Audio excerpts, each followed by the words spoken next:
Hello, everyone. Welcome back. We are back, the Eye of the Storm podcast. So we're just going to get straight into this. Daniel, please let the people know what we're going to be discussing or debating today. So, since we're nearing the end of 2025, just like last year, we thought we'd put together an overview of the movies we've talked about this year and which movies were our favorites and which movies we thought were worst in 2025. Just to start in a very high level overview, the total global box office for 2025 is estimated at around $33 billion, which is the highest since the pandemic. So it looks like movies are recovering after a couple of rough years following the pandemic and the strikes in the US and all of that. But it's actually down from $38 billion in 2015. So it's continuing the long term decline that we've seen in the box office, meaning people are moving away overall from movies to other forms of entertainment. But I thought it would be interesting to talk about what worked this year for movies and what that might say about the coming years. One thing I want to point out is that we're limiting our conversation to the movies that we talked about this year. So there were three movies that made over $1 billion this year, and we didn't talk about any of them. So we've got Ninja 2, which is the Chinese animated movie that made $2.2 billion. We've got Zootopia 2 at 1.3 and Lilo and Stitch at 1 billion. And then there's a runner up with the Minecraft movie, made it very close to 1 billion, but didn't quite crack it. And so we're not going to talk about any of those movies because we didn't review them. And we are basically just taking the 50 or so movies that we reviewed that have a box office and just see which of those made money, which of them lost money, and what that might mean for movies overall. In terms of what was profitable, the top 5 movies this year, and I'm looking at this in terms of box office multiples, so how much money they made divided by their budget, because that's kind of an indication for what's considered successful and what isn't. I don't want to go through all 50 movies, but in the top 5 are Demon Slayer Infinity Castle at 39 times its budget. Number 2 is Clown in a Cornfield at 14 times. The Conjuring Last Rites at 9 times. Weapons at 7 times.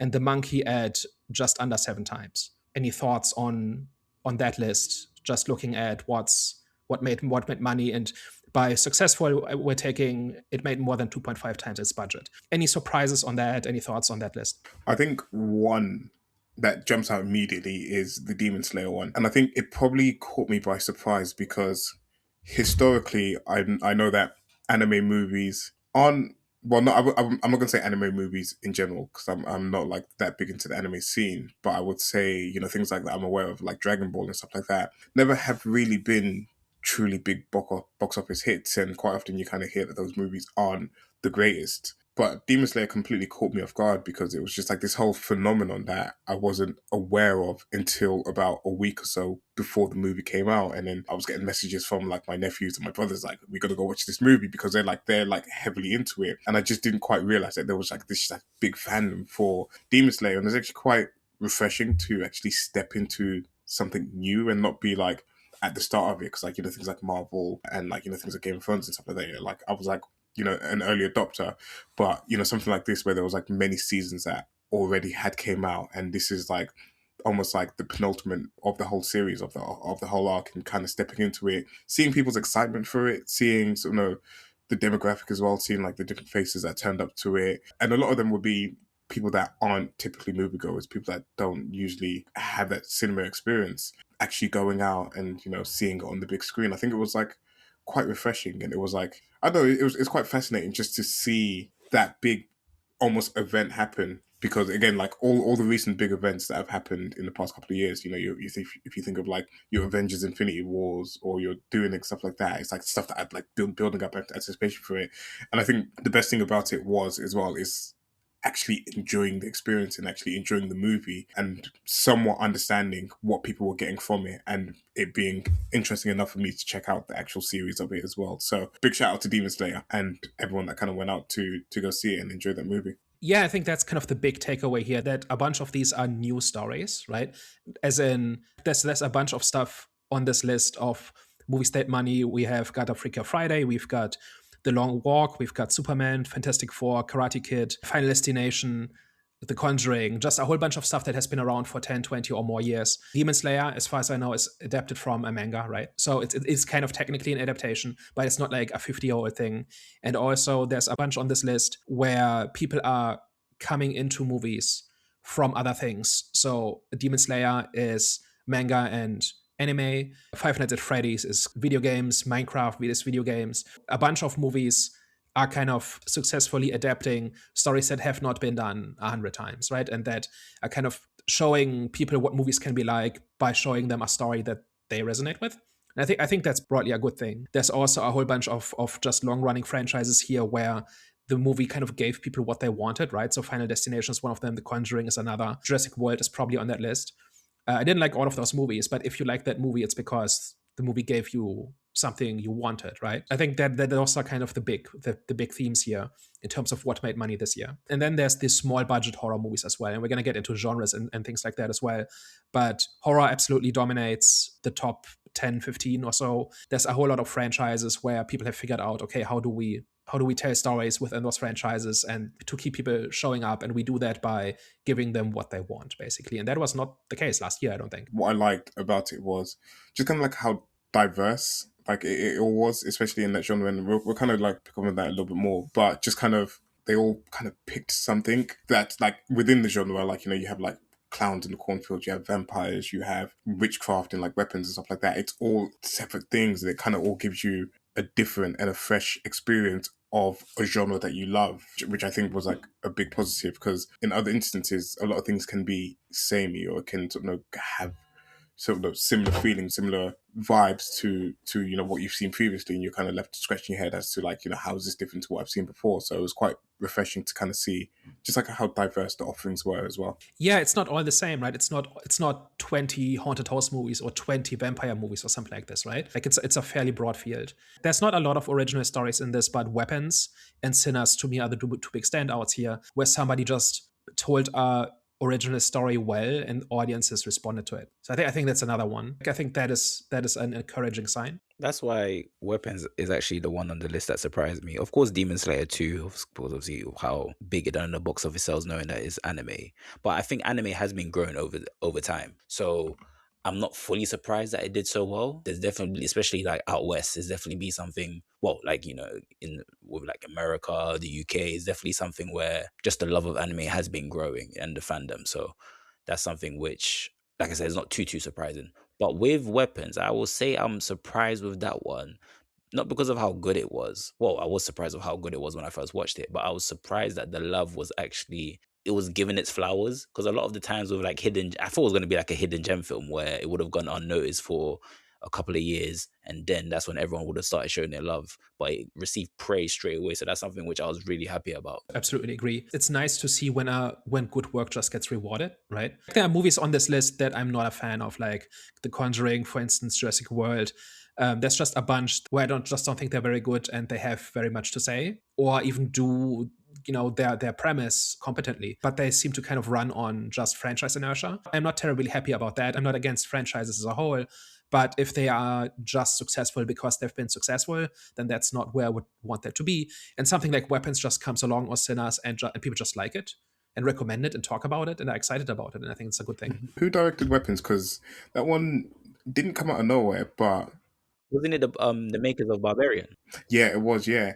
And it was almost like as soon as the trailer came out, I started seeing hype and, strong anticipation for it. And I wasn't much too aware of it. Between, that and Sinners, those are like, some of the originals that perform the highest. It's almost like people went out to see the director. And that's kind of like a change that you've had in recent times, where it's not always about the movie star. It's a lot of the time to do with the director and who's involved in it, and who's kind of who's behind the camera. You see people rush out to see Christopher Nolan movies or Denis Villeneuve movies, and you're kind of seeing that with some of these smaller original ones as well. And it's actually quite refreshing in terms of we talk a lot about how we're kind of tired of like franchises and people just kind of like digging up the past and not really having a story to tell, but just kind of doing an obligatory sequel just to make money. If the audience are kind of responding more to the directors and the people that are actually behind the work, the actual creatives, and saying, okay, no, we trust you, we trust the work that you've delivered in the past, that we're going to show up to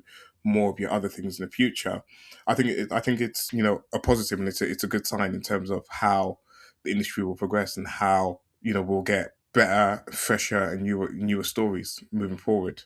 So it's good to see that people showed up for Ryan Coogler because he's done great work in the past, and they showed up for him. It's good to see that people showed up for the weapons directors because they've done good work in the past. And just reviewing the list again, I just kind of want to see what other originals were on there that also did well. Shelby Oaks as well. Like I know Shelby Oaks kind of didn't make a massive deal in the box office, but I think people were interested in that because it was Chris Stuckman, because it was a YouTuber that was stepping in and making his first film, and they wanted to see the kind of the creative behind that. So it's not always, and obviously there are stuff in there where it's like legacy franchises which have performed well and will continue to make money, but it's also refreshing to see that these originals are 5 times in their budget, six times in their budget, so that they're trusted to make more good work in the future. Yeah. Shall we move on to the flops? And we're defining a flop as anything that made less than 2.5 times its budget, which is not a perfect rule of thumb, but it is a pretty useful one. And the bottom 5 are Tornado at 0.1 times its budget. In the Lost Lands, also 0.1. The Alto Knights, 0.2. The Smashing Machine, 0.4. And The Surfer at 0.4. Now, at the top end, there's a whole bunch of movies that made between 2 and 2.5 times its budget. Naked Gun, 2.4. Now You See Me 3, 2.4. Captain America, 2.3. Thunderbolts, 2.1. And my takeaway there is these movies could have made money if their budgets had been tighter and under control. These had very much had the potential to be narrow successes as opposed to losing money in that by using that metric. If you look at this list, I think there's a couple of patterns here. One of them is that original stories are way overrepresented. Right, something like almost half of that list is an original story. The genres are more diverse, so if you go outside like horror and science fiction, chances are your movie will not do as well. And I think there's a whole bunch that have just massively inflated budgets. So Mission Impossible at $350 million, Avatar 3 at $400 million, Tron Ares at $200 million. These movies probably had no chance to begin with because of budgets. Avatar 3 just came out though. Yeah, like we're recording this after the first weekend, but it has to make $1 billion to break even. Avatar will make $1 billion. Avatar will make $1 billion. It could. I'm just saying these are massive budgets. And if you shave off a little bit of that, profitability is not out of reach. And then you've got, so there's some movies on here that I think are just bad, like Tornado and In the Lost Lands, The Alto Knights. These are just not well-made movies. Death of a Unicorn, didn't like that one at all. But then there's others here too, where it seems like they are just small original dramas that I think are good movies, but that just got ignored. So The Surfer and Caught Stealing are my 2 examples of this. Like these movies, like I don't think there's a world in which they made a lot of money. Maybe like 20, 30 years ago, they could have had a better chance just coasting on star powered or on premise alone.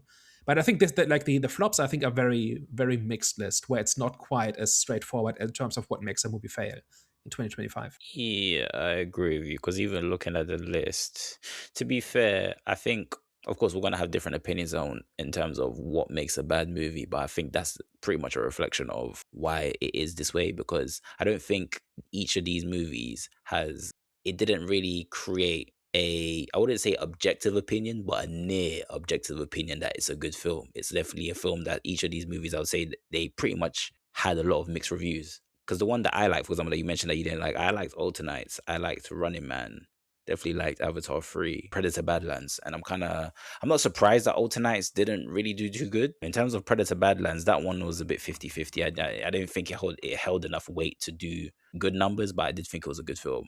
Wolfman, I'm surprised, but that's pretty much it. Independent. But like I said, these films, mixed reviews. I definitely agree in terms of like some of the movies having like, it was just over budget. It was just too expensive. Captain America, for example, didn't need to cost the amount it cost. Thunderbolts I liked, but I think with that one is because Marvel, they already lost a lot of trust already. So they pretty much created such a hole for them that I think people already have like a set impression of Marvel. So they're just a hard company to trust again, production companies to trust again. But overall, I believe opinions were mixed on these films, so that's pretty much a true reflection of why they're at the bottom of the scale when it comes to box office sales. Tornado was Glenn Powell, wasn't it? That was the Scottish samurai movie. Oh, that one. Running Man was Glenn Powell. I think part of the issue with like the bottom 5 as well is like outside of the Smashing Machine, I don't know how well they were marketed. In terms of a lot of them, we kind of were like, okay, what is coming out next week? And it was like, oh, it's Tornado, for example, and it's like, okay, we'll do that movie. But, I'd never really heard anything about it outside of that. Didn't see any trailers, didn't see any conversations about it really anywhere else. The only one that was advertised and just underperformed massively was the Smashing Machine, because you kind of saw that everywhere. You saw that talked about a lot. There was like a lot of comments about how that performed at the film festivals.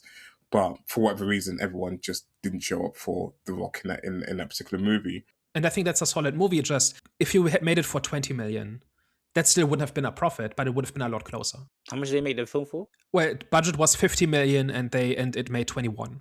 That film didn't need to be a 50 million film. I don't know what they were thinking. Yeah, like a lot of the really big successes in this are movies that were made for $1 or $2 million, right? Like Clown in a Cornfield for 1 million, made 13. Presence cost 2, made 11. Shelby Oaks, I still think that one coasted entirely on the novelty of being the YouTuber movie, but you make it for 1.2 million, you bring in 6.6, that's a solid profit. A lot of the movies, like on the I actually worked out the average budgets for successes. The average budget was something like 60 million, and for the flops it was something like 90 million, something in that area. So the average is quite a bit higher, and to me that tells that a lot of these movies are just misbudgeted, where they don't have the budget that is justified by how many people will actually buy a ticket. And I feel like for the long-running franchises, the studios probably have this figured out. They kind of know how much a Jurassic Park or Jurassic World movie should cost, but they have no idea how to price the Smashing Machine. The Rock could bring in a whole bunch of tickets, but probably not. So how do you price that, right? So I think that's part of it.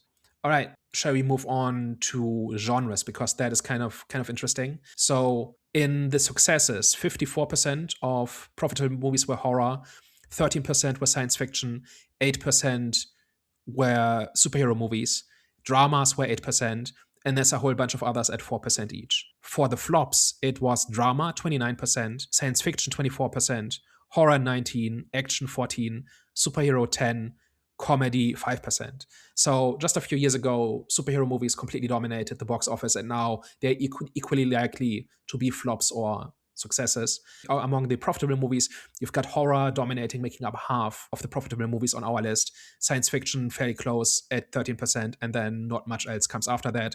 And among the flops, it's much more varied, where it's 10 to 20% of a whole bunch of different genres. So it seems to me like audiences have a pretty clear taste at the moment, which is horror followed by science fiction, and they don't really turn up for anything else. Whereas anything that goes outside of that template has a much higher chance of failing. But I think also with horror, because obviously it's cheaper to make, so it feels like there's been more horror movies than other genres when it comes to theatrical releases. I could be wrong. Yeah, I think that might be obviously one of the main reasons why horror is at the top. Of course, it makes sense for why it's one of the flops, because there's just so many. So of the 24 movies that were profitable on our list, 9 are horror movies with a budget of under 50 million. So it is absolutely correct that low budget horror continues to bring in the money, and it's fairly easy to make that kind of movie on a smaller budget. But the same is true for dramas and comedies, right? Those are not inherently expensive genres, right? So it's a mix of, you need to keep your budget low, and then you have a decent chance of breaking through. And also, people just turn up for horror. And I think they don't expect very much from horror as well. So a movie making 3 to 5 times its budget on horror is relatively easy. But for comedy, though, just a quick point, I think the reason why comedy is so down bad now is because obviously there's different factors, but one factor is obviously people are just not funny anymore. Another factor is there's a lot of censorship and there's a lot of cancel culture. So yeah, so I do think there's a bunch of comedy out there, but it's either on social media or it's on streaming, and it's usually serialized. Things like Family Guy, Bob's Burgers, stuff like that. Those are basically sitcoms. Those are basically comedies, but they're serialized and they're animated, and they're not in the theater. yeah, I mean, in terms of movie series, I don't disagree with that, but I just mean in terms of movies, the ones that I've been seeing that's comedy, a lot of the times rom-coms, but the other ones, it just feels very, like I said, it just feels very immature-ish rather than, okay, this is actually funny, mature funny. For drama, what was like the last successful drama that came out? It seems like a bit of a dying genre, drama as a whole, because I can't remember like any that last captured everyone's imagination, and it was like, we kind of have to rush out to go and see this. So the highest grossing drama on our list is Drop at 2.6 times its budget. And how much did it actually make? That's a $28 million budget against $28 million box office against an $11 million budget. And then you've got F1, which made $631 million against a $250 million budget. So victim of its own budget. If you shave that down to 200 million, that's suddenly a pretty respectable multiplier. So there's not a lot of them made money, but if you look at the flops, there's quite a few, right? So 1 in 3 of the movies that flopped this year that we talked about were dramas, right? And so that includes things like Alto Nights, The Surfer, Caught Stealing, Flight Risk, right? So just a whole bunch that like they get made and they have stars attached to them, and then people don't show up for them. I feel like because with like Drop and F1, I felt like there was like something a little bit more tangible outside of the drama that people could latch onto. Like Drop was a whole, it plays on your fear of like, people just like dropping stuff in your phone, and like everyone can kind of like relate to that, of like being airdropped, something like that. You probably shouldn't, or having your phone open, or like kind of being exposed through technology. And then F1's just like when people have like an interest in F1, and if you add something like interesting around it, then kind of people will show up to that. But the ones at the bottom, like when we talked about the Smashing Machine, we looked at this guy and we were like, why are we telling his story? It didn't seem like an impressive enough story to tell. And, things like Tornado and etc. What is the hook, essentially? What is a hook to have audiences interested in what you're actually providing in this drama? And I don't from looking at the list, I don't think that there was like a strong hook for any at the bottom. And I kind of merged drama and thriller together. Like you could split those, but then you would have even fewer entries. And I do think there's like, for instance, Caught Stealing, I definitely is solid. The Surfer, it's not everybody's thing, but it's a solid movie, a competent movie, I think. Flight Risk, I seem to be the only one who likes that movie, but I think like you're right, like something like Drop has a hook, but so do a bunch of the others. This is kind of just a symptom of people can ask, why do I need to see this in the theaters? Why can I not just watch this in 3 months on streaming? I think that kind of explains why the box office of those is not amazing. And I think a similar thing goes for comedies. One more thing I wanted to bring up, which kind of goes a little bit against the grain of kind of the conventional wisdom, is that I categorized every movie on our list as being either an original story, an adaptation, or a franchise, and kind of saw how that broke down. If a movie was profitable, 54% of those were part of a franchise, 21% were an adaptation, and 25% were original. And on the flop side, 43% of flops were original stories, 43% were franchises, and 14% were adaptations.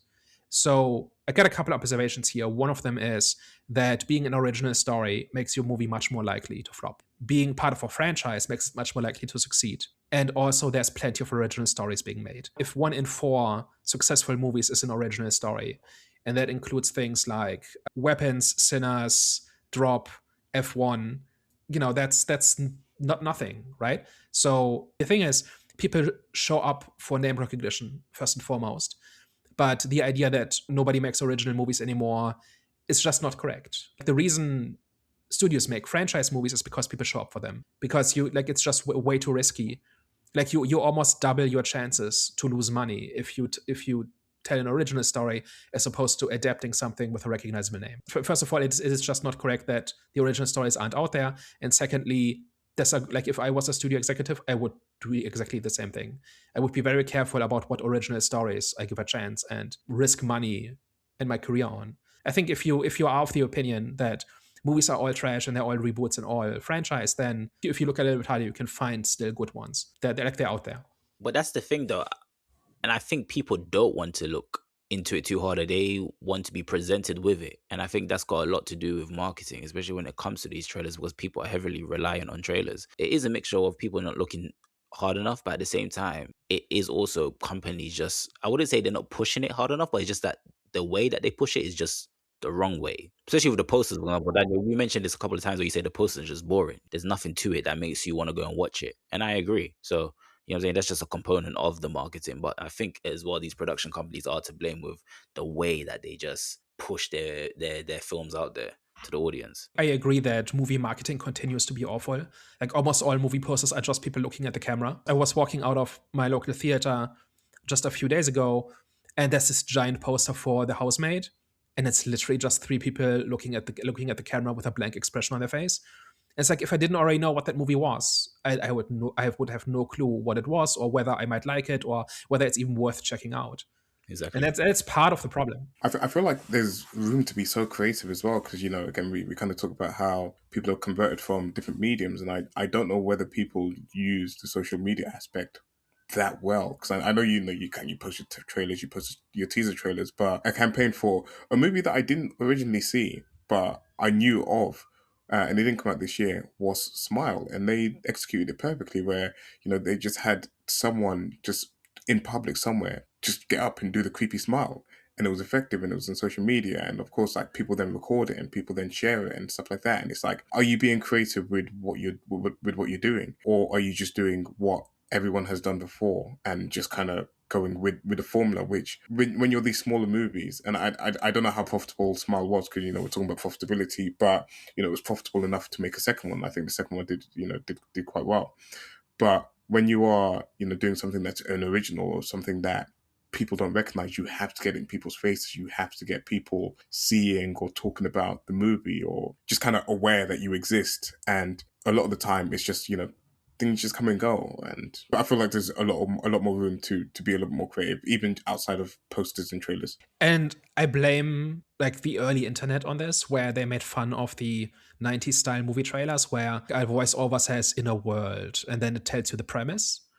I like that. I didn't know why. Like as cliche as that was, and it was like the same guy every time and the same tone and all of that, right? So maybe mixed up a little bit, but those trailers told you what the movie was about. And you had and even just the posters, like bring back the movie tagline. Anything other than just people standing there. Convince me that this is going to be interesting and that I might like it and that I might want to take a chance on it. Everything looking kind of the same is a huge part of why people just struck at some point. Like, even if I'm actively trying to find good news stories, it's kind of hard if everything looks the same and I don't have time to just watch everything, or even just picking stuff at random and just taking my chance is probably not going to give me a very good success rate, right? So I do think that is part of it. And then, like, in that environment, people are going to stick to familiar names, which is either actors or franchises or characters. And one thing that I noticed is that all of the superhero movies, even if they flopped, made at least a few $100 million. Like, there are no outright flops, as in nobody went, right? Like, there's no catastrophic flops in this. I think the lowest one is Thunderbolts at 2.1 times its budget. They don't dominate the box office anymore, and it's kind of a coin flip whether or not they will make money, but they will make at least decent money, right? Like, none of them are outright ignored, the way a lot of dramas, for example, are. And the reason for that is that people at least somewhat know who the Thunderbolts are or who Captain America is and stuff like that. I think that's part of it. With superhero movies, like I said, also I'm not surprised those have been the biggest flops. Like you said, they spent too much money. But at the same time, like I said, we've lost trust. Obviously, there's only been two major production companies when it comes to superhero films, which is obviously DC and Marvel. And obviously, like I said, we've lost, the audience have lost trust in both of them, which kind of makes me want other production companies to try, even though it doesn't even have to be expensive. You know what I'm saying? I think they should see where Marvel and DC are going wrong, which is spending too much money, and still attempt to not only try and create their own superhero, and hopefully it doesn't even have to. They don't even have to have the intention to turn it into a franchise. It could just be like a one-off thing, and then see where it goes from there. And just do, like I said, do opposite from what Marvel's doing it, and do it like with a realistic and sensible budget, and just see where you go. All you really need is a good story and a couple of good editors. Yeah, I don't know the terms given for like these VFX artists. I'm gonna go the opposite. I don't want anyone else entering the game because I feel like uh, no, again, like one, I don't know how much you're gonna show up for a bunch of heroes that you don't know, so it's a big risk for anyone that wants to do it. But I also feel like the superhero movies have kind of learned the mistakes that they've made in the past, and I think they're almost like trying to right the wrong and actually get back to focusing on quality as opposed to quantity. And I'd rather not oversaturate the market again with a bunch of just like superhero movies for the sake of having superhero movies, and just actually kind of go back to focusing on quality. And I think this year was almost like a get back on track. Like Captain America: Brave New World was almost like the last of the last mandate of like get everything out, get a new movie out as fast as possible for Marvel, just because they make money. And they quickly learned that people care about quality and people care about caring about the superheroes, as opposed to just giving us whatever. And then you then step into like something like the Thunderbolts and Fantastic Four and things like Superman, which they're not all perfect movies, but they were all almost like a return to form. They were all, for me, sit in the good to great superhero category, as opposed to, something like Brave New World, which I think firmly falls into, some of the worst Marvel movies that Marvel have produced. Even though I don't think it's all the way bad, but it's not to the standard of most of what was being created. So I would rather we didn't oversaturate it and just let the big dogs go back to focusing on quality. I just think, because technically for me, I think Avengers Doomsday is like the last straw. That's like, if that doesn't end up being good, I wouldn't say it's the dead, it's the end of the superhero genre, but I'm like, where the hell do we go from here? I do understand Marvel will, obviously, they will rebuild. I'm sure they'll rebuild again. That's going to still take some time. And during that time, there's going to be nothing that's being produced. Someone should take opportunities. I don't think it will get oversaturated again. I just think there will be a void that needs to be filled. I'm generally for competition, and there used to be more third-party superhero stories, right? Like The Boys and Invincible are kind of the two successes. But throughout the 2010s, a lot of people tried, and barely any of them worked out. And I think that kind of goes into, it's really hard for people to get invested or really excited about a new character. Like, they want Superman and Spider-Man and the familiar characters, right? And even within DC and Marvel, the smaller characters already struggle to kind of get the attention, and they have to be really good to actually break through. One thing I would like to see more of is, now that Marvel is no longer quite the juggernaut that it is, maybe that creates some breathing room for like third party like stories. Like The Boys is part of that, right? And that's not my favorite take on superheroes exactly, but there's like other publishers out there and characters, and if just one or two movies a year come out that are kind of superheroes but not the big two, they have a different aesthetic and a different tone and just different stories in a different style, then the big two, I think that can only be good for the genre, and just making the big twos try a little bit harder and not just coast on their name and on their past successes, I think can only be good. But at the same time, superhero movies have kind of fallen off, and it's a bit like trying to raise a sinking ship if you try to get into that genre now. So I don't know, like my view is, if somebody has a good story to tell and that happens to be a superhero story, go and tell it and do it well and hope that it finds an audience. But trying to reinvent kind of the early MCU and kind of restart that fire, I think, is what Marvel has been trying, and I think that's not working. DC is very much basically saying, look, we have some of the most valuable characters in all of fiction, like Batman, Superman, those kinds of characters, and we're not doing anything with them. That seems like a bad idea. And I think that seems to be like the reason why there's a DCU or DCEU, whatever it's called now. So, and none of those are really motivated by, I have this amazing story to tell. I think that's where kind of the smaller characters and smaller stories from other publishers, or that just come from other places than that, I think have a chance to bring something fresh in. I don't know. It's and maybe that's something like Demon Slayer, which is kind of like tone-wise fairly similar, but it just resonates with more people and a different crowd. That might just be what superhero movies kind of turn into. All right, shall we move on to our worst movies of the year? So, Jonathan, what's your third place for worst movie of the year? This one was tricky. I'm going to go with Presence. This was a horror movie based on like it wasn't really a haunted house, but it was a spirit within the house, and that was not what I wouldn't say tormenting the family, but you're trying to figure out what exactly the spirit's purpose is in this house.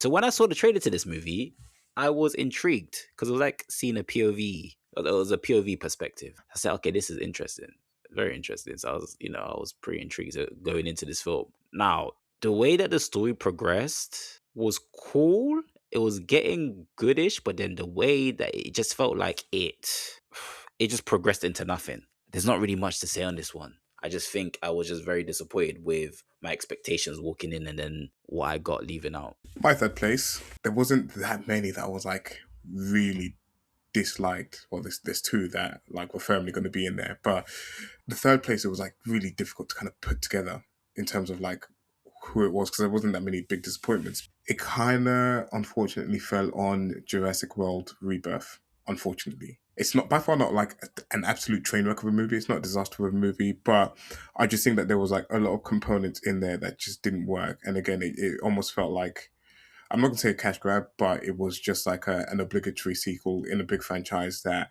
everyone recognizes, and we're going to make money from it. And they did make money from it, and I'm happy that they made money from it. Good for them. They line their pockets or whatever. It's all great. But for me, the characters were terrible. Storyline was very uninteresting. The sort of protagonists that we're following around, really unspectacular, uninteresting. I remember having issues with like the motivation and sort of what was kind of like driving them in the story, and how it was like flip flopping, and then kind of them from being like one way to completely different in the later parts of the movie, where they all of a sudden started like caring, and it wasn't about the money anymore, when that's not how they were presented to us at the start of the movie. And then you kind of get to like the dinosaur action, and that's kind of meant to be your big attraction. I found it lacking for the most part. I was kind of like questioning some aspects of it, and it wasn't as creative as it probably could have been. So I think overall, a big disappointment. And I wouldn't say big disappointment, because I'm not heavy into the Jurassic World franchise, but it was a bit of a this could have had more effort put into it. So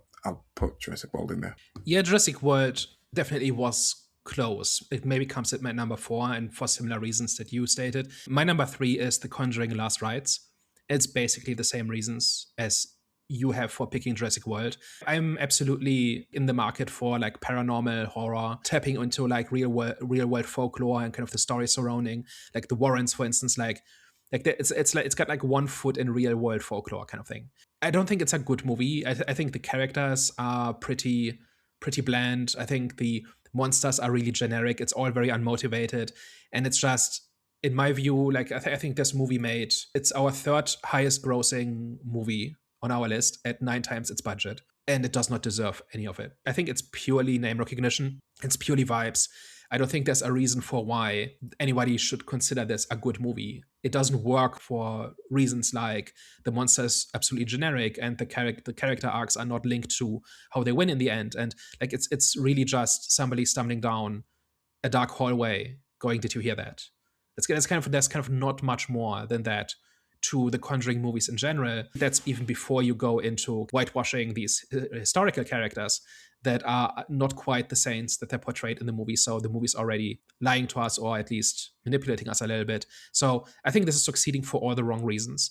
And I think it's entirely name recognition, and people liked the last one.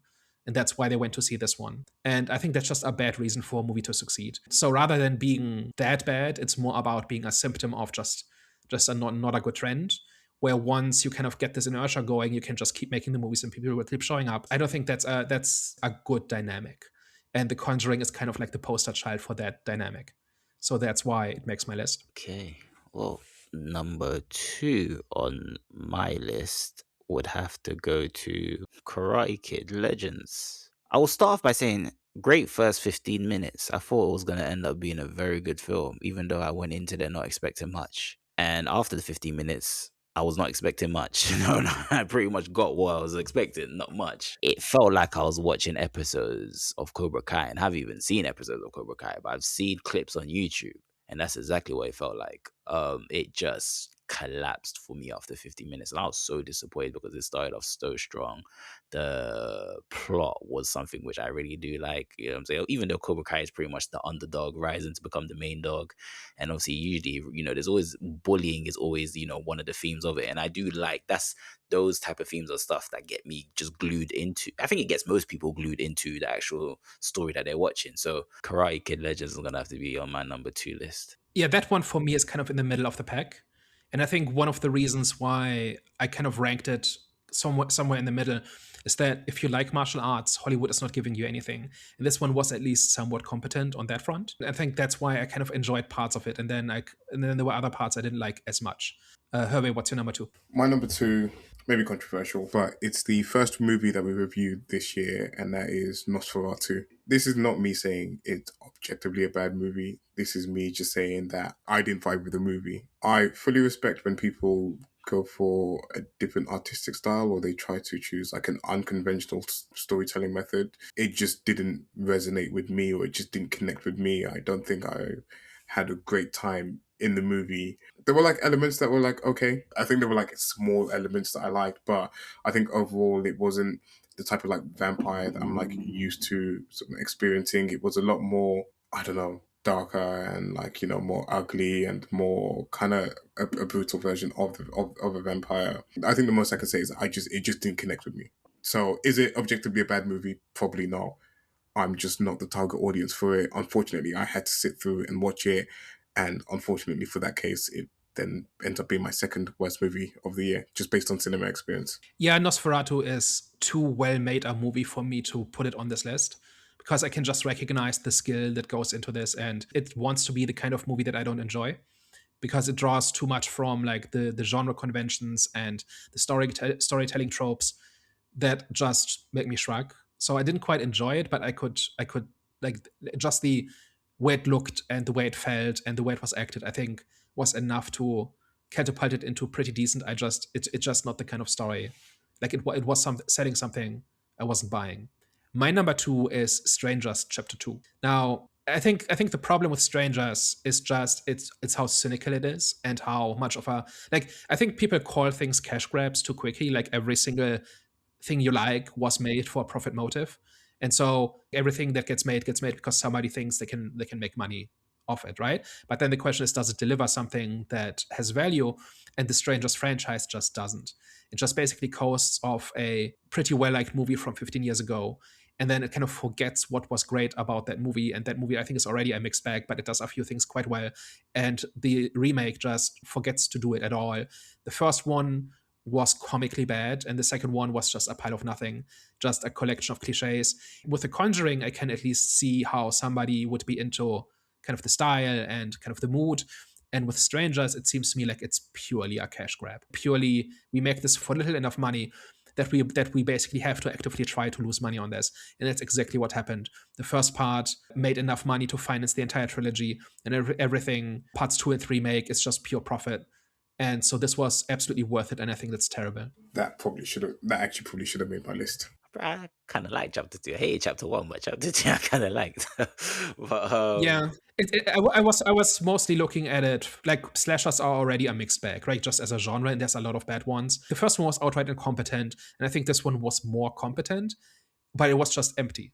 It was literally a walking corpse, and that's kind of what I didn't like about it. That's kind of how I look at it. Like this movie exists for the wrong reasons, and it succeeded for the wrong reasons, and it will be emulated for the wrong reasons, and that's kind of why I'm mad about it.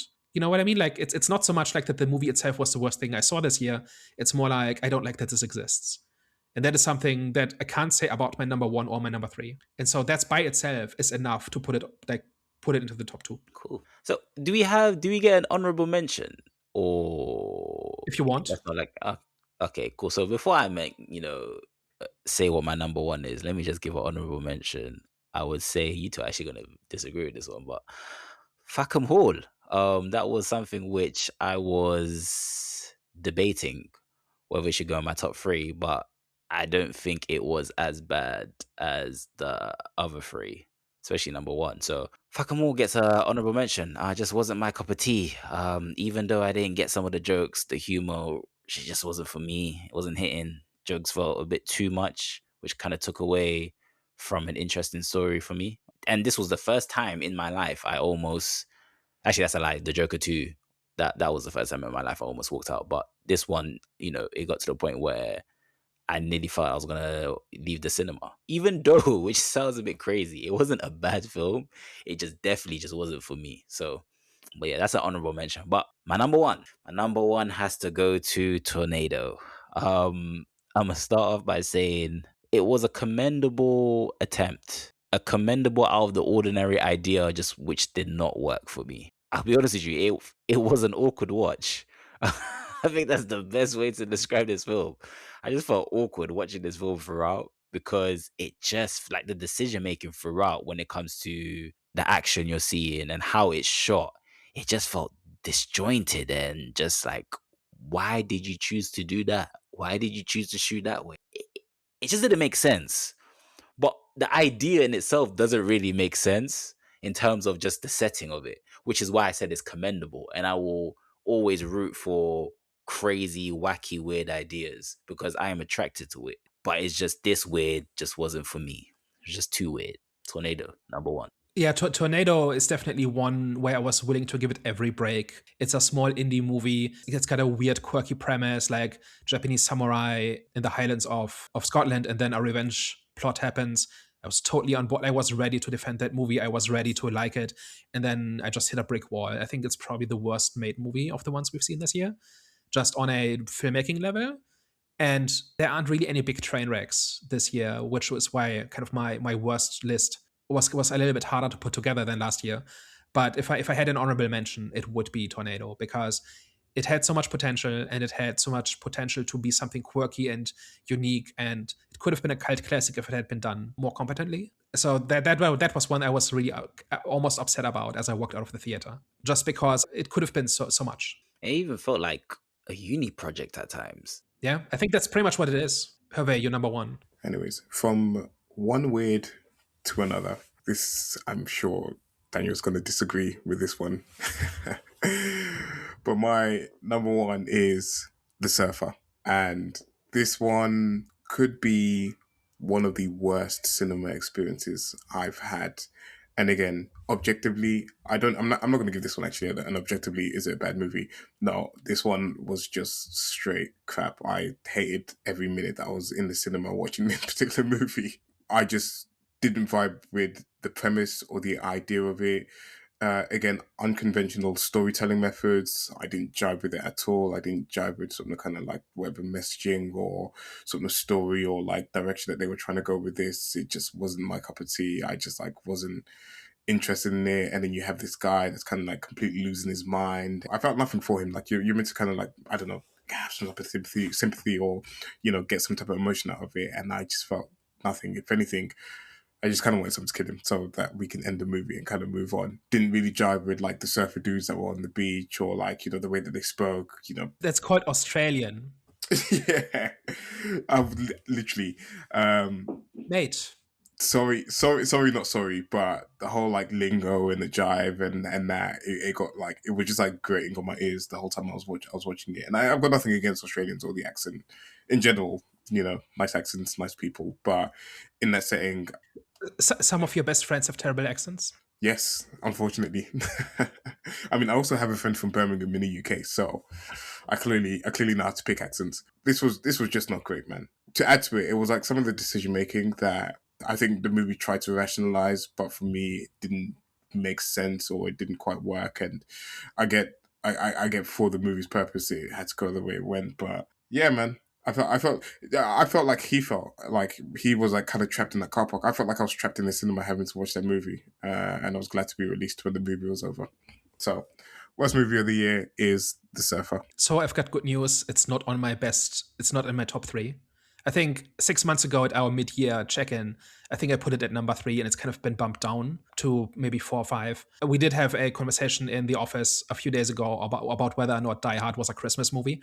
And I almost brought up The Surfer as my favorite Christmas movie because it actually is about Christmas. But nobody would have gotten the reference, so I kind of bit my tongue. But I will fight you on The Surfer. No, that one is just I wouldn't even say the agree to disagree. That's just different taste, and that's just like it just wasn't for my palate at all. And it's fair. Like it's a bit like Nosferatu for me. I can see that it's a well-made movie. And I don't want to put words in your mouth, but like with Nosferatu, I can see it's a well-made movie, and I don't want to see it because it's not my thing. I mean, when you say well, it moved me, I guess you can talk about like cinematography and like camera work and stuff like that. Story wise, is it a well made story? Absolutely not. I would say. What am I getting from it? Who cares? Is my take on it. And I've like actually kind of like I'm putting myself back in that cinema, like having to sit there and actually sit through it and watch it. Like I'm getting flashbacks of it. And I'm getting angry all over again about having to like spend my time watching that. It was just absolute waste of my time. All right, let's leave it at that. So my number 1 is In the Lost Lands. So picking a number 1 was kind of hard for me because I don't think there were any really big train wrecks this year. Like even Tornado is just not very well done, but it's not like a train wreck. It's not a disaster. There were very few movies I was angry at this year compared to last year that had gems like Joker 2 and The First Strangers and Borderlands and a whole bunch and Rebel Moon, right? So there wasn't really one of those, like, or Madam Web. I'm still not over Madam Web. $100 million at the box office. All right, but so picking a number 1 was kind of hard. And In the Lost Lands, it's just trash. I'm totally up for some off the wall sci-fi action where people just shoot some monsters. It will probably not really engage me, but if it looks nice, if it's got some cool set pieces, I'm there for it. And then the Lost Lands it's just ugly, it's ponderous, it doesn't do much, if anything, with its source material, which is actually a quite good George R. R. Martin short story that begs to be expanded into a movie because it's a quite short, like it's very short and very basic in its story, but it has a really cool idea in it. So somebody at some point can probably turn it into a really great movie. And this sure didn't. The action is kind of phoned in. The monster designs are generic. Everything about it, the iconography, the imagery, the set pieces, it's all derivative. None of it makes any sense. And it's just a waste of space. That's not the only movie that's like this, right? It's not probably not even the worst movie made last year, but it's like the one where I said like I'm so on board with just having a good time with this movie, and it just won't let me because there's nothing to it, or the pieces fight each other. It doesn't even look nice. Like that, even that can carry a movie quite far, right? It's still a visual medium, and so the visuals matter. And this is just brown and orange mud. So I did not have a good time watching this, and I'm just not there for it. Yeah, I forgot about that one. That one was disappointing. Everybody did. I didn't even watch it. Fortunately, it seems. Yeah, I don't even want to get too snarky, right? Like this is a Paul W.S. Anderson movie. I've seen the Resident Evil movies. They're kind of like this, but even those were at least creative in their craziness. And this just wasn't. And I just get nothing out of it. All right, moving on to our top three. Jonathan, what's your third place for best movie of the year? So my third best movie of the year is a film which just came out, and I can't lie to you. This film being my number three has to be the biggest surprise for me. I'm gonna give it to Avatar 3. I was contemplating it. It was between this and my honorable mention, which I'm obviously gonna mention later. But with Avatar 3, let me just start off by saying this is the best film out of all three of them. I don't even remember number one and two. That's how you know. I do remember bits of number one and two, but it wasn't as memorable for me. Whereas this one is going to be memorable. It's definitely going to be I think this is what's going to get me into the Avatar franchise, because I do know there's hopefully there will be a 4 and 5 coming out, because it was confirmed by the director. This is something. Avatar 3 is what's got me into the franchise. And all the people that are saying, oh, this is the worst out of the franchise, I understand opinions are subjective, but my opinion towards that is you're all cuckoo for Cocoa Puffs. I highly disagree. I think this had more than just aesthetics and theatrics. Character story was really good.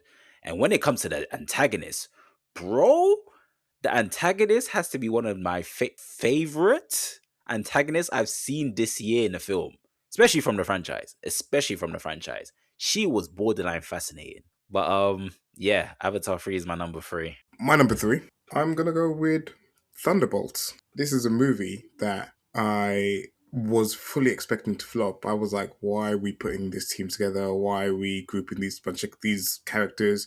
Could we not have found more interesting heroes with more interesting powers to kind of put together? Because it almost felt like everyone was either human or super soldier or super spy or something like that outside of Ghost in this. And I was a bit like, this is kind of a bunch of misfits. I'm not really sort of kind of digging the team. I don't know what kind of vibe I'm going to get from it. And surprisingly, they made the best superhero movie of the year. It's very surprisingly. I don't know how. This had great charm, great characters, great banter. It had an interesting story for the villain as well, which I always appreciate. It was dark in some places. Obviously, it's only going to go so far, but I liked how they kind of like pushed the line a little bit, even though they kind of like walked it back, especially when he sent that little girl after the Guardian saved that little girl, and then he sent her to the Void.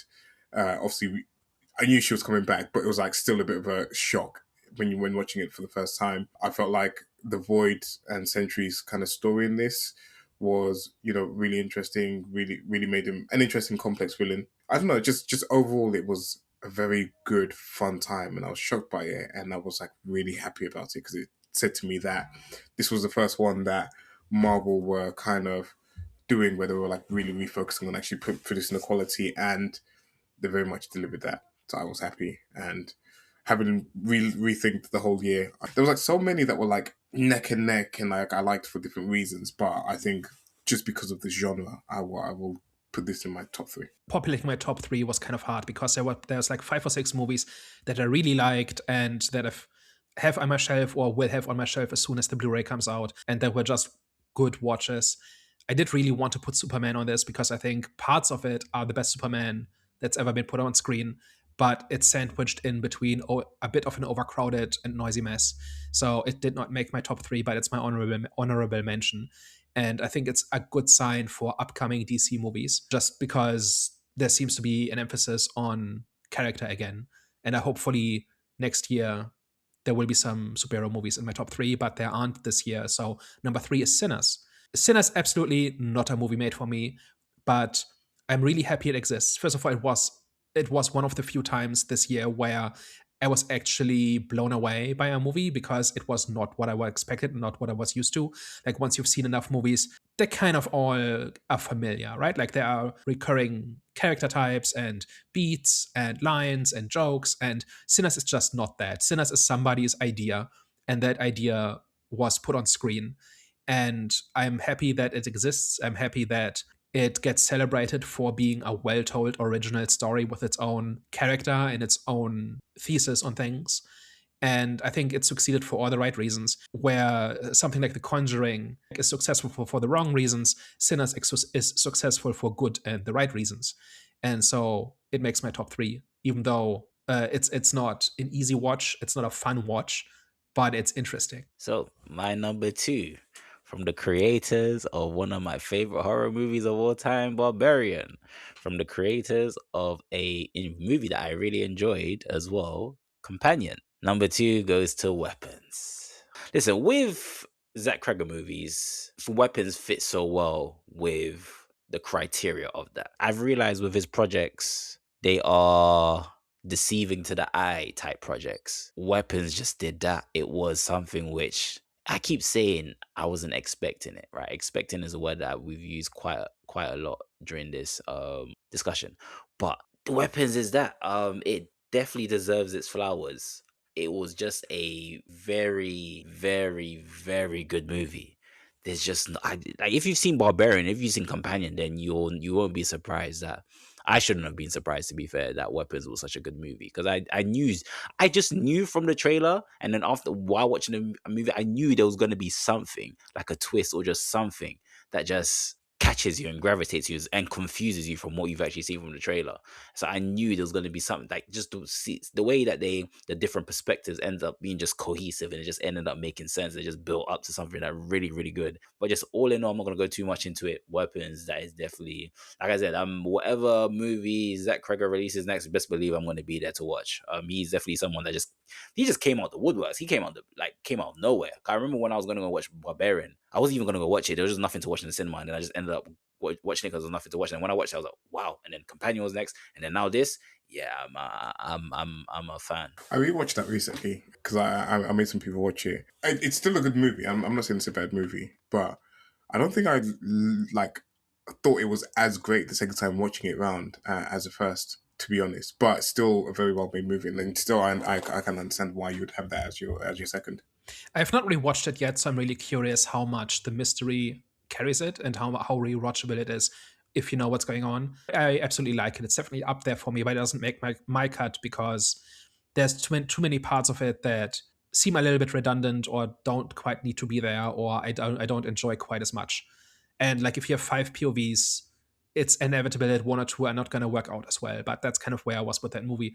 But I was really glad I watched it, and it's definitely in contention. So my number two, I've kind of been flip flopping with this and the number one, but my number two is Avatar: Fire and Ash. Similar reasons to kind of Jonathan. I don't think this is a perfect movie. I don't think you can kind of view it two ways. You could either look at this movie, pick out all the plot holes, and pick out kind of like the faults with this, and I identify that it's not perfect, and it maybe some people might say it runs too long, but for me, why it worked and why it resonated so well was not only just like the visuals, because obviously you kind of expect the visuals to be amazing, but I kind of like really bought into the characters more so in this movie than I have done in previous movies. And I think that there was a lot of interesting things happening with a lot of the characters. It's just a joy to watch. It's like so captivating, and I'm just like so heavily invested in the world. And it's funny because like I was like thinking before this movie came out, I was like, these Avatar movies make so much money, and I'm like, but they don't have like the cultural impact. Like they're not really talked about like, Star Wars is, or whatever it is, despite it making all this money. But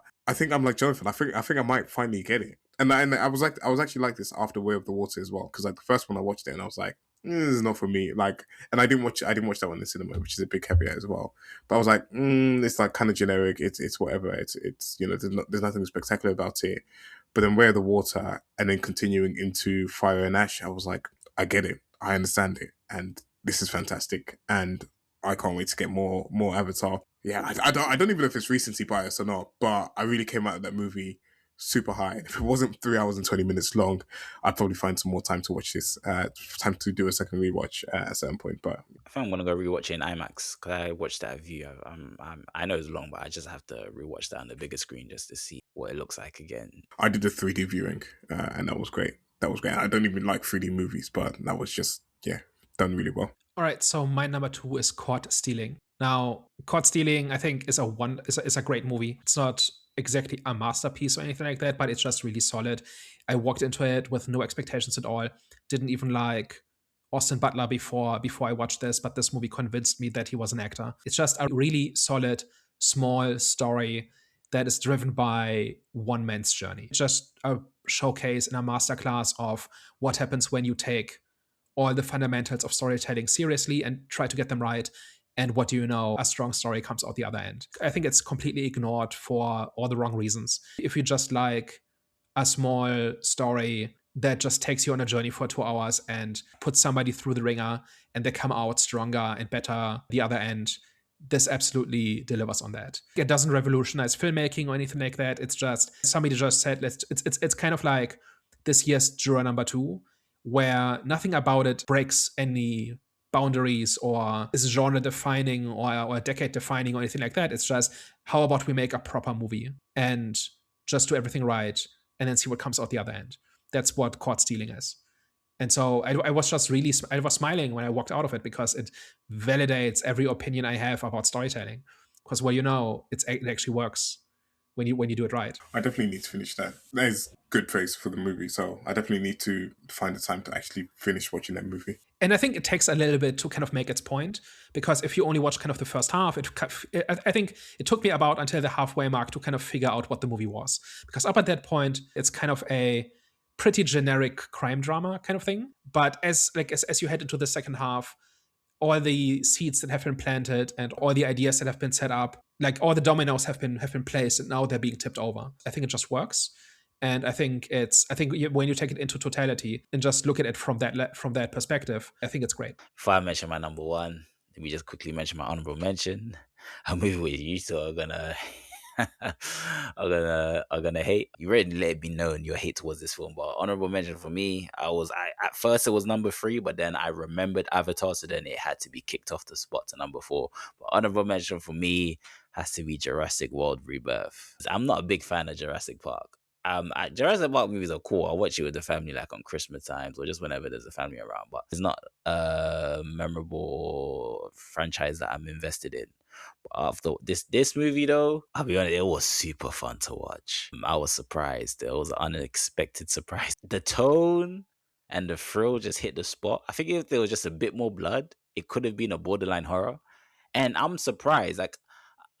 So with the Jurassic Park movies, apparently they are like the tone that we saw with this movie is pretty much fitting with the other ones. But I just think with this one, from what I can remember from the other movies, I just think this one was just a bit more dark, and that's what I liked. Okay, number one has to go to Sinners. This is an experience which I will remember to 2025 for. I feel like this was the start of 2025 for me when it comes to good movies. This is what I was thinking. This was going to be a great year for movies. If you ask me, it wasn't a great year for movies, but I thought Sinners was definitely the trigger for me.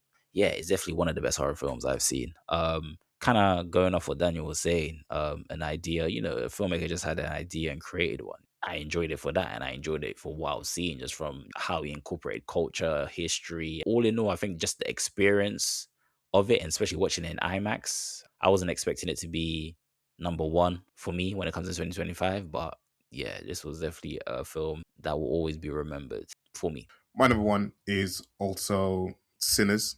For all the kind of reasons that Jonathan mentioned, Daniel gave it praise as well. So I don't want to kind of like repeat too many stuff. But I think it's also kind of what you talked about with Caught Stealing in terms of it being just like a really competently made, like well made story. And again, it kind of like you said with Caught Stealing, it kind of reaffirmed the whole idea of investing in your characters, investing in actually, properly motivating them, properly giving them like, character types and like traits and stuff like that. And, again, with that movie, one scene that always sticks out to me was when he's like negotiating with a girl that's watching his car while he goes into the shop.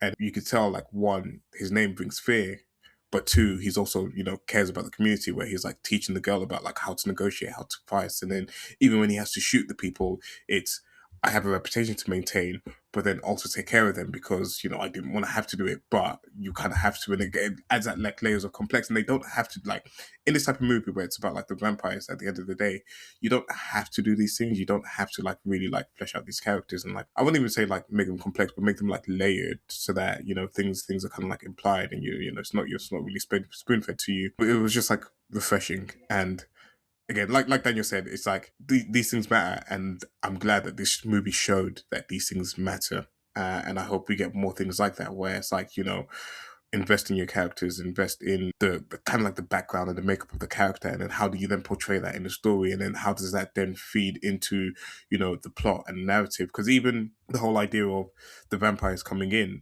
was based on the arguments that they were having about like the money and what's acceptable and what's not, and like they want to do this for the community, but at the same time they need real money to keep the Duke children alive, and like then there's like the whole fear of the white people, but actually like the money might be good, and then that leads to kind of the downfall. But they were all kind of motivated by character and character traits and whatever, and like there was at no point where I was like, that doesn't make sense. So yeah, really, really well made movie. And, big props to Michael B. Jordan and Ryan Coogler for delivering on this vision. Not much to add to that. I think it's just remarkable that it just exists and it gets to be its own thing. If any movie is above pulling punches or making compromises in its storytelling, like Sinners is it, because it just dares the audience to engage with it.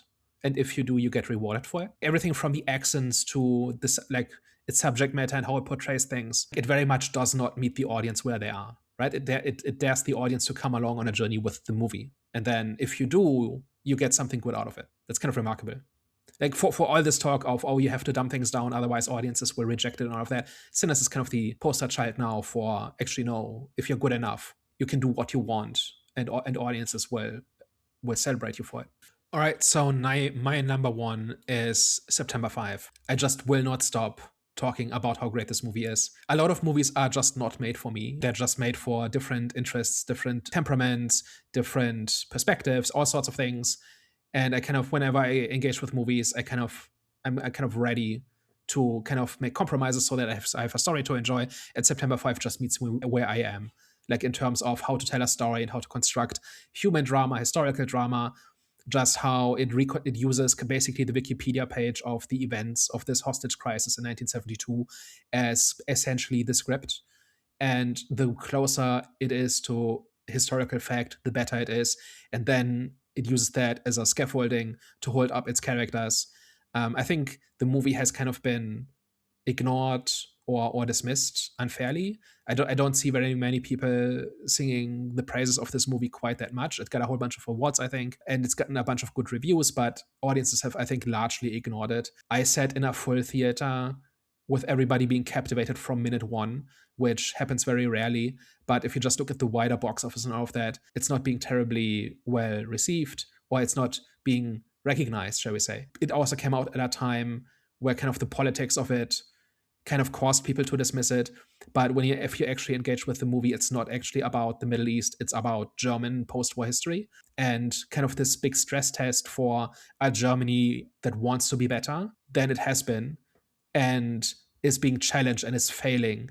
And you have these people watching it from different perspectives and reacting to that and trying to deal with it in this high stress situation of, we are the first people to broadcast a hostage crisis ever. and we're just the sports journalists, and we're in a foreign country, and we don't really know what's going on, and we have to figure it out in real time. And if we make a mistake, we might ruin our careers or miss out on kind of the big break of our careers. And the cultural context, the historical context, the human drama, it all comes together in a borderline perfect story.